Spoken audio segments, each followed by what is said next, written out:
just say that if you need to leave the room, you can. I'm not going to get offended. Some of the things I'm talking about may be triggering for somebody, so please feel free to leave if you feel that that's the best option for you. My name is Laurel Marcinkus, and I am a disabled woman who suffers from a multitude of health problems, even though I don't look it. I represent the 83% of disabled women who are either sexually or physically assaulted by a male doctor or caregiver. When a trusted doctor subjected me to violent physical abuse, I became one of those women when I was just a teen. One morning, as I awoke in my hospital bed, I began to experience what was thought to be a severe seizure. My doctor stomped in the room in a huff. He was angry with me for disrupting him in an inconvenient time. As a result, he forcefully yanked me from my bed and began to violently, aggressively, and inhumanely manipulate my body in ways that no human being should ever be touched. At the time, my legs were nearly paralyzed, my body was convulsing, and I was barely able to communicate. I was completely and utterly defenseless, a teenager, a little girl.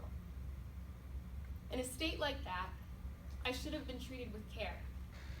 Instead, he violated me and threw me around the room like a rag doll.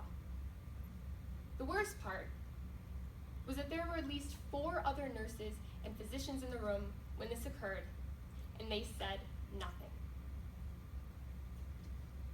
Consent is not a privilege or an option. It cannot be bought or bargained for because it is a human right.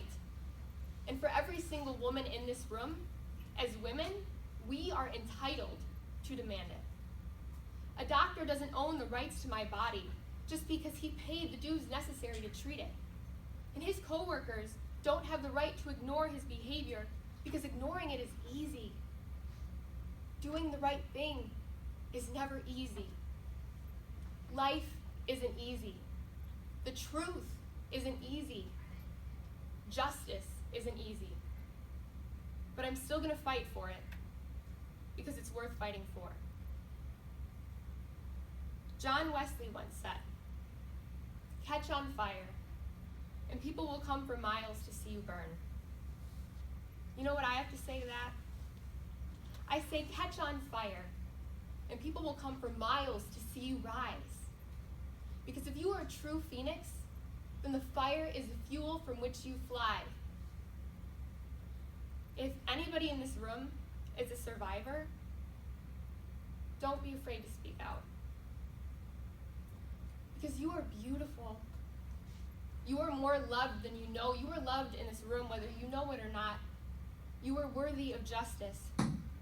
And just like a phoenix, you are stronger than the fire that he tried to burn you with. I'm not afraid of my abuser like he groomed me to be. But my abuser, he should be afraid of me. He should be afraid of me because I am relentless. I am relentless like a phoenix. He should fear me because I will not stop until every abuser is locked away. He should fear me because I will not stop until every single woman in every single nation under every single creed has the right to speak without being forced into silence.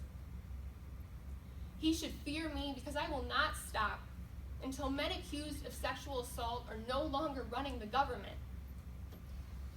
He should fear me because I will not stop until consent is considered a right instead of a privilege.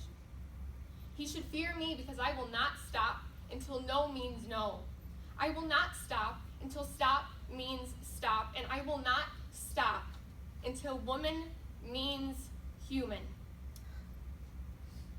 I speak directly to any immoral man when I say, you better hide your watches, boys. Because not only is your time up, but your victims are breaking the clock. Thank you.